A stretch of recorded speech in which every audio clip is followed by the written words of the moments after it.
जीत अकेले भाजपा की, नरेंद्र मोदी की या अमित शाह के माइक्रो मैनेजमेंट की नहीं है। यह जीत है हिंदू जागृत चेतना की, हिंदुओं में आई जागरूकता की, हिंदुओं में आई राजनैतिक जागरूकता की। हिंदू मतदाताओं ने यह देख लिया कि उनके मतों की क्या कीमत है। विधानसभा चुनाव में भारतीय जनता पार्टी ने उन टूटे हुए हिंदू मन को जोड़ने का काम किया। दोस्तों नमस्कार, नेशनल व्हील्स मीडिया पर आपका स्वागत है। आज हम आए हैं आपसे राजनीतिक मुद्दे पर अपनी बात रखने के लिए, कुछ देश भर में चल रहे विमर्श को रखने के लिए। 5 राज्यों के चुनावों में 4 राज्यों के चुनाव परिणामों को लेकर पूरे देश में इस समय चर्चा बेहद गंभीर है। इन्हीं के इर्द गिर्द पूरी बात रहेगी। तेलंगाना में कांग्रेस की सरकार बन चुकी है। वहाँ शपथ ग्रहण समारोह और मुख्यमंत्री का चयन होना है। ठीक इसी तरह छत्तीसगढ़, मध्य प्रदेश और राजस्थान में भारतीय जनता पार्टी की सरकार बनना सुनिश्चित हो चुका है। तीनों राज्यों में भारतीय जनता पार्टी जीत चुकी है। मध्य प्रदेश में शिवराज सिंह चौहान की सरकार ने फिर से जीत हासिल की है। छत्तीसगढ़ और राजस्थान में भारतीय जनता पार्टी ने कांग्रेस से सत्ता छीन ली है। चुनाव परिणामों को लेकर भारतीय जनता पार्टी के नेतृत्व वाले एनडीए की तो खैर कहीं चर्चा भी नहीं होती, भारतीय जनता पार्टी की ही चर्चा होती, क्योंकि यहाँ एनडीए से कोई लेना देना नहीं था। विपक्षी गठबंधन, जिसको भाजपा के नेता एनडी घमंडिया गठबंधन कहते हैं, उसकी चर्चा जरूर हो रही है। कांग्रेस ने 6 दिसंबर को तीनों राज्यों में पराजित होने के बाद गठबंधन की बैठक बुलाई है, जिसमें पश्चिम बंगाल की मुख्यमंत्री ममता बनर्जी, बिहार के मुख्यमंत्री नीतीश कुमार और उत्तर प्रदेश के पूर्व मुख्यमंत्री अखिलेश यादव ने पहुंचने से इनकार कर दिया है। इससे यह साफ हो चुका है कि आम लोकसभा चुनाव के पहले ही यह गठबंधन पूरी तरह से खत्म हो जाएगा, टूट जाएगा, भले ही वह अघोषित तौर पर हो। कांग्रेस क्या रुख अपनाएगी, आगे क्या रणनीति अपनाएगी, यह बहुत कुछ अब भविष्य के गर्भ में है। 24 का आम चुनाव इन 4 राज्यों के चुनाव परिणामों से बहुत कुछ प्रभावित होने वाला है, यह भी तय हो चुका है। राजस्थान, मध्य प्रदेश, छत्तीसगढ़ में चुनावी जीत के लिए यह कहा जा रहा है, खासतौर पर भारतीय जनता पार्टी के नेताओं की ओर से, उनके कट्टर समर्थकों की ओर से, यह प्रधानमंत्री नरेंद्र मोदी के काम की जीत है, उनके बातों के, उनकी गारंटी की जीत है। गृह मंत्री अमित शाह के माइक्रो मैनेजमेंट की जीत है और संगठन के कार्यकर्ताओं की जीत है। जाहिर सी बात है, जीत मिली है तो नेतृत्व को इसका श्रेय मिलना चाहिए, मिलेगा भी, मिल भी रहा है। लेकिन एक बात गौर करिएगा, लगभग यही सारे नेता थे, यही प्रधानमंत्री थे, कोई बुरा काम भी नहीं था, सब कुछ अच्छा था। 2018 के विधानसभा चुनावों में इन तीनों राज्यों में भारतीय जनता पार्टी की हार हो गई थी। तब प्रधानमंत्री भी नरेंद्र मोदी थे, अमित शाह तब भी चुनावी रणनीतिकार थे, संगठन भी लगभग वही था, सभी बड़े नेता भी वही थे। फिर क्यों तब हार हो गई थी, उसका विश्लेषण करने की अब जरूरत अवश्य है। इन चुनावों में तीनों राज्यों में यानी हिंदी पट्टी के इन तीनों महत्वपूर्ण राज्यों में आम चुनाव के पहले भाजपा की जीत हुई, इसके बारीक पक्षों पर भी जाने की जरूरत है।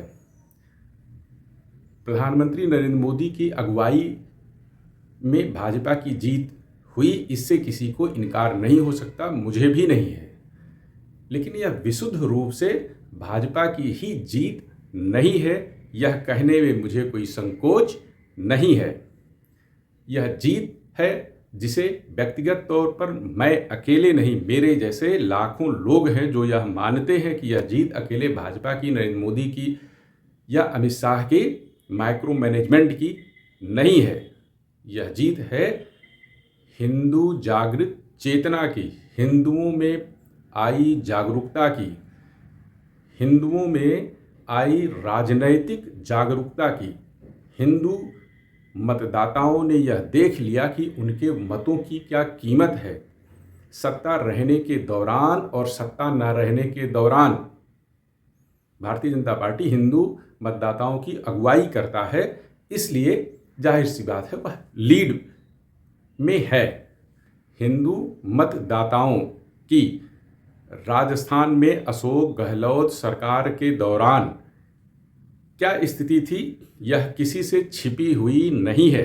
कांग्रेस की सरकार अपने पूरे 5 साल के कार्यकाल के दौरान मुस्लिम तुष्टीकरण की पराकाष्ठा के दौर में थी।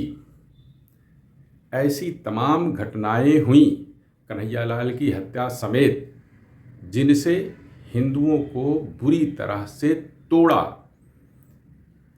इस विधानसभा चुनाव में भारतीय जनता पार्टी ने उन टूटे हुए हिंदू मन को जोड़ने का काम किया। इसके लिए भाजपा ने पूरी प्रखरता के साथ, पूरे जागरूकता के साथ हिंदू मतदाताओं को झकझोरने का काम किया। इसलिए कांग्रेस की यह दुर्गति हुई। हालांकि पिछले कुछ वर्षों में कांग्रेस समेत अन्य तमाम विपक्षी पार्टी के नेता सॉफ्ट हिंदुत्व का एक नाम दे रहे हैं और उनके तथाकथित तमाम समर्थक पत्रकार जो इस विधानसभा चुनाव में गली कूचे में दौड़कर यह दावा करते नहीं अघाते थे कि तीनों राज्यों में कांग्रेस की सरकार पुनः बन रही है, राजस्थान छत्तीसगढ़ में कांग्रेस रिपीट करेगी, मध्य प्रदेश में शिवराज सिंह चौहान की अगुवाई वाली भाजपा लड़ेगी जरूर लेकिन हार जाएगी। यह तमाम दिल्ली के तथाकथित बड़े पत्रकार जो अब यूट्यूबर बन चुके हैं वह दावा कर रहे थे, लेकिन उनका दावा सच्चाई से कोसों दूर हुआ। जो एग्जिट पोल की संभावनाएं थी वह भी ध्वस्त हो गई, मध्य प्रदेश को छोड़कर सभी राज्यों में ध्वस्त हो गई। तो यह चुनाव परिणाम हिंदू मन के जागृत होने, हिंदू चेतना के जागृत होने का परिणाम है, ऐसा मैं मानता हूं और इसके परिणाम लोकसभा चुनाव में भी दिखाई देंगे। राजस्थान जो पाकिस्तान की सीमा से लगा हुआ राज्य है, बेहद महत्वपूर्ण है, वहाँ हिंदू चेतना के जागृत होने का असर इस विधानसभा चुनाव में पड़ा है। कांग्रेस अपने तेलंगाना में मुख्यमंत्री का नाम तय करेगी। हालांकि उनके जो मुख्यमंत्री पद के दावेदार थे वह भारतीय जनता पार्टी के प्रत्याशी से हार गए हैं। तो किसको मुख्यमंत्री कांग्रेस बनाएगी, यह उसका अपना कर्म और धर्म है, वह उसको निभाएगी। ऐसी चर्चा है कि भारतीय जनता पार्टी मध्य प्रदेश, छत्तीसगढ़ और राजस्थान में रमन सिंह, शिवराज सिंह चौहान और वसुंधरा राजे सिंधिया को इस बार मुख्यमंत्री नहीं बनाना चाहता है। वह चाहता है कि तीनों राज्यों में अब नई पीढ़ी सत्ता की बागडोर संभाले और ऐसा काम करे जिससे भविष्य की सभी दीवारें साफ हो जाएं। वैसी ही जैसी उत्तर प्रदेश में मुख्यमंत्री योगी आदित्यनाथ की अगुवाई वाली सरकार ने उत्तर प्रदेश में कानून व्यवस्था के लिए काम किया, भले उसके लिए तमाम जगहों पर, तमाम मंचों पर उसके बुलडोजर नीति की आलोचना होती है। हालांकि मध्य प्रदेश में शिवराज सिंह चौहान ने भी योगी आदित्यनाथ की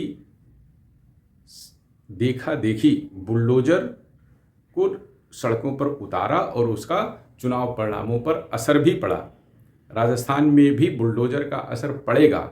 मुख्यमंत्री योगी आदित्यनाथ ने अपने चुनाव प्रचार के भाषणों में इस बात का बखूबी खूब जोर शोर के साथ जिक्र किया। अब मुख्यमंत्री पद के बड़े दावेदार माने जा रहे नाथ संप्रदाय के ही पहले सांसद थे, अब विधायक बन चुके हैं, बालक नाथ बाबा भी इस बात को कह रहे हैं कि राजस्थान में भी कानून व्यवस्था को पुनः सुधारा जाएगा। इसके लिए बुलडोजर चलाने से भी गुरेज नहीं किया जाएगा। विधानसभा चुनाव परिणाम आने के ठीक दूसरे ही दिन बालक नाथ बाबा का एक वीडियो वायरल हो रहा है, जिसमें वह यह कहते दिख रहे हैं कि सड़कों पर, पटरियों पर खुली मांस की दुकानों को बंद कराया जाए। उनके विधानसभा क्षेत्र में एक वीडियो ऐसा वायरल हुआ जिसमें वह खुले तौर पर पुलिस को चेतावनी भी दे रहे हैं कि इन्हें बंद कराइए।